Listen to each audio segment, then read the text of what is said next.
வணக்கம் மாணவர்களே. இந்த வீடியோவில் நாம் இப்போது என்ன பார்க்க போகிறோம்னா 8ஆம் வகுப்பு முதல் பருவம் இயல் 1ல் இருக்கக்கூடிய தமிழ் மொழி வாழ்த்து மனப்பாட பாடல் தான் பார்க்க போகிறோம். பக்கம் 2ல் இருக்குது. சரிங்களா? 8ஆம் வகுப்பு முதல் பருவம். முதல்ல பாருங்கள், நுழையும் முன் ஒரு இன்ட்ரடக்ஷன் கொடுத்துருக்காங்க, ஒரு அறிமுகம் கொடுத்துருக்காங்க. பாருங்கள், நுழையும் முன் என்ன கொடுத்துருக்காங்க? மொழி கருத்தை அறிவிக்கும் கருவி மட்டுமன்று, அது மக்களின் பண்பாட்டுடன் நெருங்கிய தொடர்புடையது. மொழின்றது என்னன்னா, இப்போ நம்ம ஒரு கருத்தை தெரிவிக்க இன்னொருத்தர்கிட்ட சொல்லும் போதுக்கு மட்டும் பயன்படுத்துறது கிடையாது. அது என்னன்னா நம்மளோட பண்பாட்டோடே ரொம்ப நெருங்கிய தொடர்புடையது, உணர்வுடன் கலந்தது. தமிழர்கள் தம் தாய்மொழி ஆகிய தமிழை உயிராக கருதி போற்றி வைத்துள்ளனர்.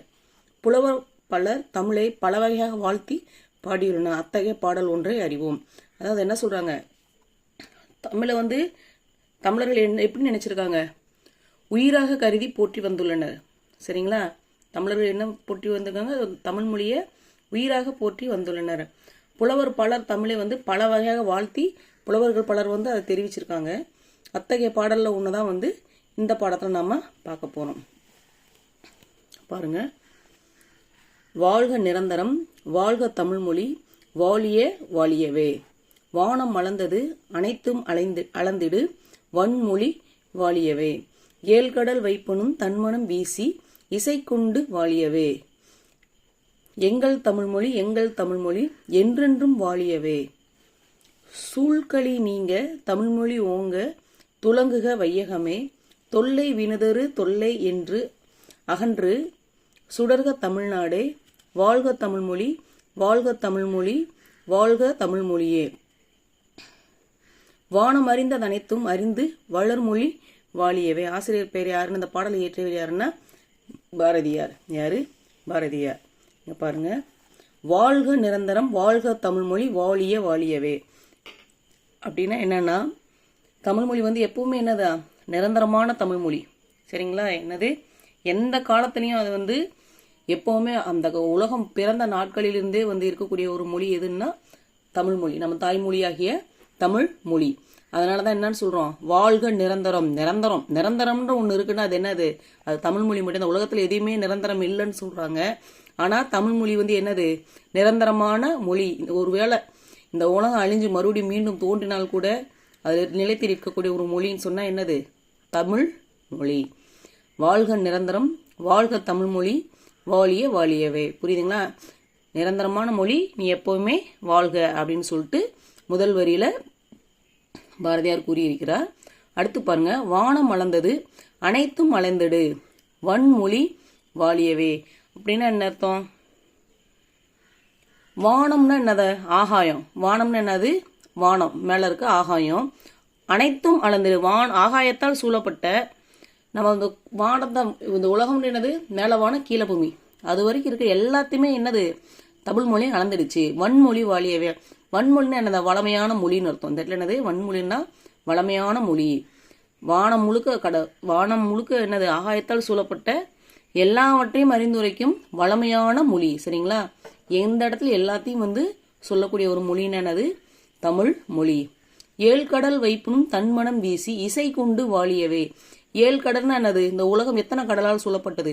7 கடல்களால் சூழப்பட்ட. வைப்பினுன்னா இந்த என்னது? இது நிலப்பகுதியை குறிக்கும். வைப்பினும்னா என்ன குறிக்கும்? நிலப்பு. 7 கடலால் சூழப்பட்ட நிலப்பகுதி முழுவதும் தன் மனம் வீசி, தன் மனம் வீசுகிறது. அப்போ உலகம் முழுக்க தமிழ் மொழி வீசி கொண்டிருக்கிறது. இசை கொண்டு வாழியவே. அதை நம்ம என்ன பண்ணோம்? பாடி இசை கொண்டு அதை நம்ம என்ன பண்ண போறோம்? வாழியவே அப்படின்னு சொல்றோம். எங்கள் தமிழ்மொழி எங்கள் தமிழ் என்றென்றும் வாழியவே. எங்கள் தமிழ்மொழி எப்பவுமே வாழ்க. அடுத்து இது வரைக்கும் மனப்பாட பகுதி. கீழே இருக்குது நீங்க தெரிஞ்சுங்க என்னன்னு சொல்லிட்டு. சூழ்களி நீங்க தமிழ்மொழி ஓங்க துலங்குக வையகமே. அப்படின்னா என்ன அர்த்தம்? சொல்லுங்க. சூழ்களி நீங்கன்னு என்ன அர்த்தம்? எங்கும் சூழ்ந்துள்ள, இந்த சூழ்களி எங்கும் சூழ்ந்துள்ள என்ன நீங்கணும்? இந்த இடத்துல அறியாமை. சரிங்களா? இந்த இடத்துல என்ன நாங்கணும்? அறியாமை நீங்கணும். துலங்குகன்னா அந்த மாதிரி ஒரு இது வரணும். தொல்லை வினிதரு தொல்லை அகன்று சுடர்க. தொல்லைன்னா அர்த்தம்? தொல்லை துன்பம் இதெல்லாம் அகன்று தமிழ்நாடு சுடர்க தமிழ்நாடே. தமிழ்நாடு நல்ல அதெல்லாம் நீங்கி இருக்கணும் அப்படின்னு சொல்லியிருக்காங்க. தொல்லை துன்பம் எதுவுமே இல்லாமல் என்ன பண்ணணும், தமிழ்நாடு சுடர் விட்டு எரியணும். அந்த மாதிரி இருக்கக்கூடிய வாழ்க தமிழ்மொழி, வாழ்க தமிழ்மொழி, வாழ்க தமிழ் மொழியே. வானம் அறிந்த அனைத்தும் அறிந்து வளர்மொழி வாழியவே. வானம் முழுக்க இருக்கிற எல்லாத்தையும், வானமளவு இருக்கக்கூடிய எல்லாத்தையும் அறிந்த தமிழ்மொழி வளர்மொழி, இன்னும் வளர்ந்துகிட்டே இருக்கு. சரிங்களா, தமிழ்மொழி என்ன பண்றாங்க, வளர்ந்துகிட்டே இருக்கு. அப்படிப்பட்ட நீ வாழ்க, வாழ்க அப்படின்னு சொல்லிட்டு பாரதியார் கூறியிருக்கிறார். இதுல மனப்பாட பகுதி மட்டும் நான் இன்னொரு முறை வாசிச்சு காட்டுறேன், உங்களுக்கு படிக்கிறதுக்கு எளிமையா இருக்கும். வாழ்க நிரந்தரம் வாழ்க தமிழ்மொழி வாழிய வாழியவே. வாழ்க நிரந்தரம் வாழ்க தமிழ்மொழி வாழிய வாழியவே. வானம் அளந்தது அனைத்தும் அளந்திடு வன்மொழி வாழியவே. வானம் அளந்தது அனைத்தும் அளந்திடு வன்மொழி வாழியவே. ஏழ்கடல் வைப்பனும் தன்மனம் வீசி இசை கொண்டு வாழியவே. எங்கள் தமிழ்மொழி எங்கள் தமிழ்மொழி என்றென்றும் வாழியவே. எங்கள் தமிழ்மொழி எங்கள் தமிழ்மொழி என்றென்றும் வாழியவே. ரொம்ப எளிமையான பாடல் தான், மாணவர்கள் இதை மனப்பாடம் பண்ணிடுங்க.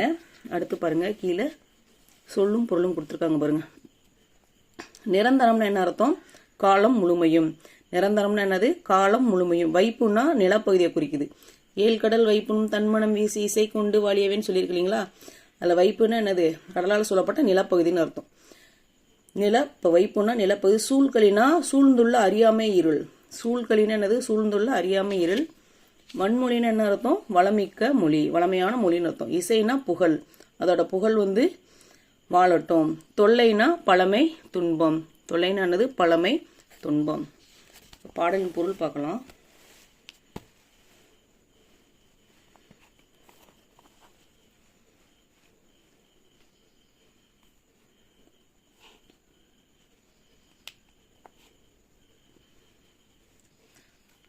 தமிழ்மொழி எக்காலத்தும் நிலை பெற்று வாழ்க. ஆகாயத்தால் சூழப்பட்ட எல்லாவற்றையும் அறிந்து உரைக்கும் வளமான தமிழ்மொழி வாழ்க. 7 கடல்களால், என்ன கடல்களால், 7 கடல்களால் சூழப்பட்ட நிலப்பகுதி முழுவதும் தன் இலக்கிய மனத்தை பரவச் செய்து புகழ் கொண்ட தமிழ்மொழி வாழ்க. அதாவது என்ன சொல்லியிருக்காங்கன்னா, தமிழ்மொழி எக்காலத்தை நிலை பெற்று நிற்கக்கூடிய மொழி வாழ்க. அதே மாதிரி ஆகாயத்தால் சூழப்பட்ட எல்லாத்தையும் எடுத்து உரைக்கக்கூடிய ஒரு மொழி, வளமான மொழி எதுனா தமிழ்மொழி தான். இந்த 7 கடல்களால் சூழப்பட்ட நிலப்பகுதி முழுவதையும் தன் இலக்கிய மனத்தை பரவ செய்து கொண்டிருக்குது. அப்படிப்பட்ட உன்னுடைய புகழ் வாழ்க. சரிங்களா. அடுத்து, எங்கள் தாய்மொழியாகிய தமிழ்மொழி உலகம் உள்ள வரையிலும் வாழ்க. என்னோட தாய்மொழியாகிய தமிழ் உலகம் உள்ள வரையிலும் எப்பவுமே என்ன பண்ணணும், வாழ்க. எங்கும் சூழ்ந்துள்ள அறியாமை இருள் நீங்கட்டும். அறியாமை இருள் நீங்கட்டும். அதனால் தமிழ்மொழி மேன்மையுற்று உலகம் முழுவதும் சிறப்படைக. இப்போ என்ன சொல்ல வராங்க, தமிழ்மொழி கற்றுக்கிட்டோம்னா அறியாமை இருள் நீங்கும். அதனால் தமிழ்மொழி இன்னும் மேன்மையுற்று உலகம் முழுவதும் என்ன பண்ணணும், சிறப்படையணும். அடுத்தது பாருங்க, பொருந்தாத பழைய கருத்துக்களால் உண்டாகும் துன்பங்கள் நீங்கி தமிழ்நாடு ஒளிர்க. பழைய கருத்துக்களை என்ன பண்ணணுமா, பழைய கருத்துக்களால் உண்டாகக்கூடிய துன்பங்கள்லாம் என்ன பண்ணணும், நீங்கணும். அதனால தமிழ்நாடு என்ன பண்ணணும், அதை நீங்கினா ஒளிரணும். தமிழ்மொழி வாழ்க. தமிழ்மொழி வாழ்க.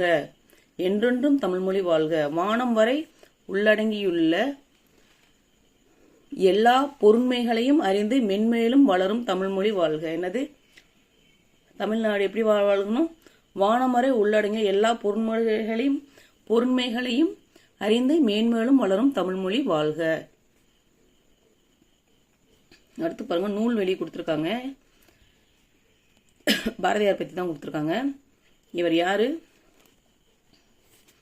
பாரதியார் யாரு, கவிஞர் எழுத்தாளர். பாரதியார் யாரு, ஒரு கவிஞர் எழுத்தாளர். இது ஒன்றும் புதுசாக நீங்கள் படிக்க மாட்டீங்க. பாரதியார் பற்றி சின்ன வயசுலேருந்தே நீங்கள் கேள்விப்பட்டிருப்பீங்க. வாங்க பார்க்கலாம்.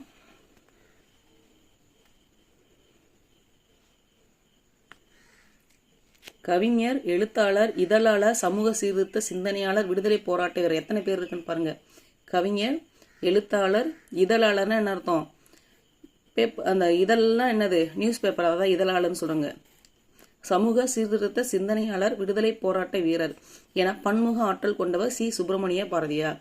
இந்தியா விஜயா முதலான இதழ்களை நடத்தி விடுதலை போருக்கு வித்திட்டவர். அவர் நடத்தின இதழ்களுக்கு பேர் என்ன, இந்தியா விஜயா. சொல்லுங்க, ஒன்று இந்தியா, இன்னொன்று விஜயா. அந்த மாதிரி நம்ம விதழ்களை வந்து விடுதலை போருக்காக வித்திட்டவர்.